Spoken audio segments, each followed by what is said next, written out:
Salut tout le monde, on se retrouve aujourd'hui avec le biceps de Marion, donc pour parler gymnastique.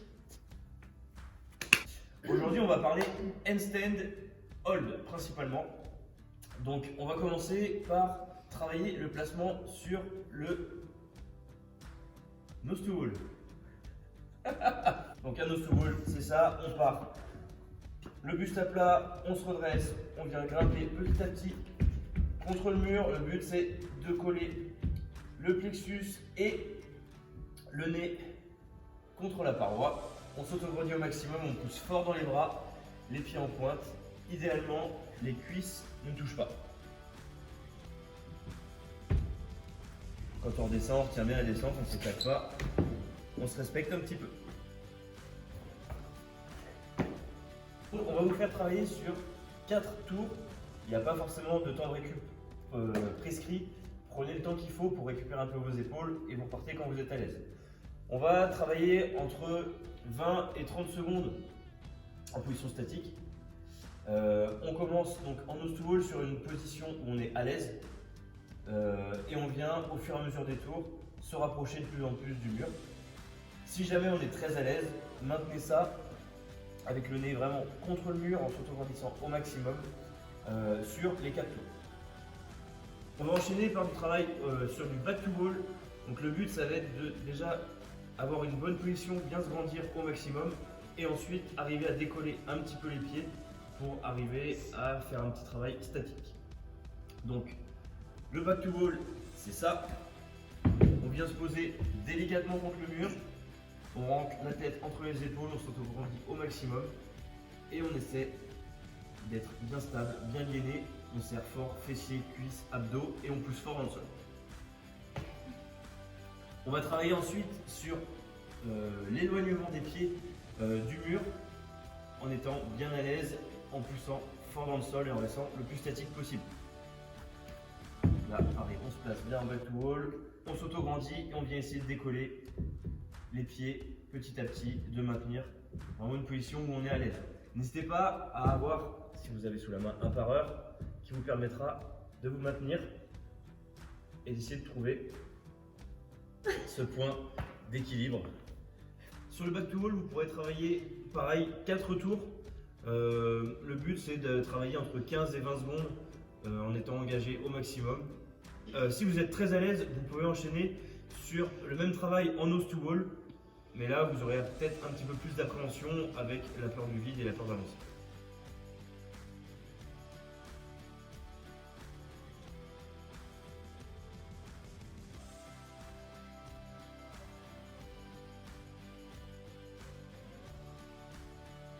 Ok, donc une fois que ce travail-là il est bien maîtrisé, ce qu'on va vous proposer c'est d'avoir une progression pour arriver sur un travail un peu plus proche de ce qu'on va retrouver sur du handstand walk.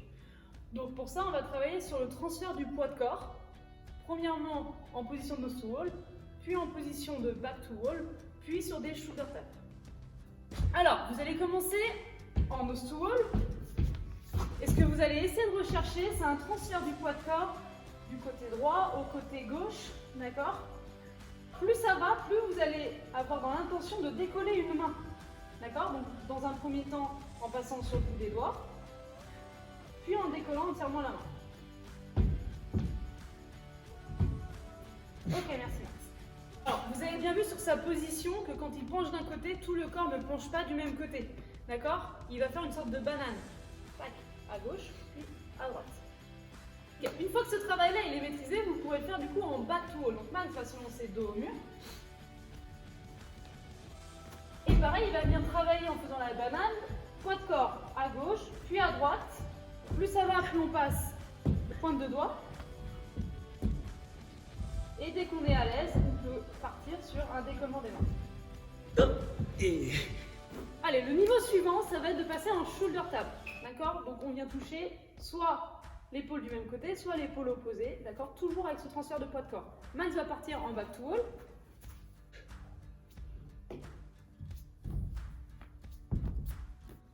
On vous propose pour finir un petit émum pour travailler et le shoulder tap et le handstand hold qui, au fur et à mesure, vous aideront à progresser sur votre handstand walk.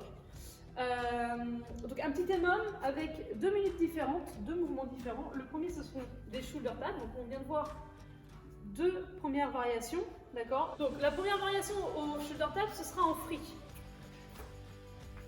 Donc Max va venir faire des shoulder taps sans aide du mur. La deuxième variation, un peu moins dure, ce sera en back to wall, la variation qu'on a vue juste avant. Pareil, Max il va venir faire un transfert du poids de corps et il vient toucher son épaule. Merci. La troisième variation, encore un peu plus facile, ce sera en nose to wall.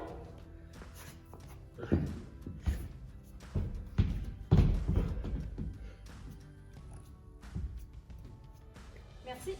Et pour ceux pour qui c'est encore trop dur, il va y avoir encore 2 variations. Une qui va beaucoup plus travailler votre gainage et une qui est un peu plus transférable à ce travail-là.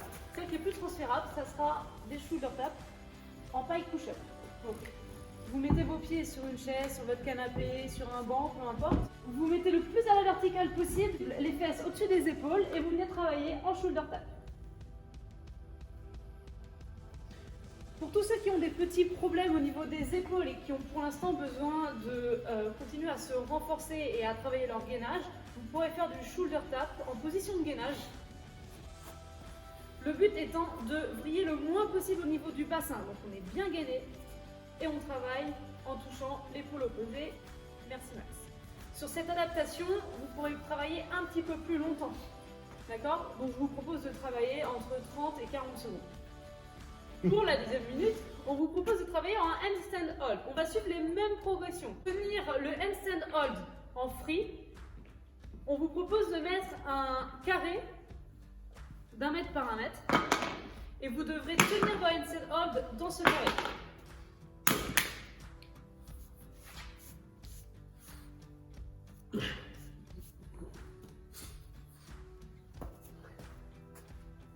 La deuxième variation, ce sera en back to wall, en gardant un bon alignement.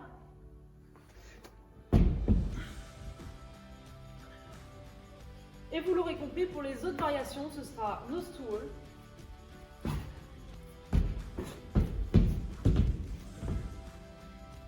Et pour ceux qui le souhaitent, en pike push-up. Écoutez, j'espère que cette petite progression en gym va vous permettre de vous améliorer sur votre handstand hold, puis sur votre handstand walk quand nous serons de retour dans cette magnifique salle. On espère que cette vidéo vous aura plu. Vous arriverez à bien progresser sur le handstand walk pendant cette période. On vous dit à très bientôt, que ce soit en vidéo ou en vrai. Ciao, ciao!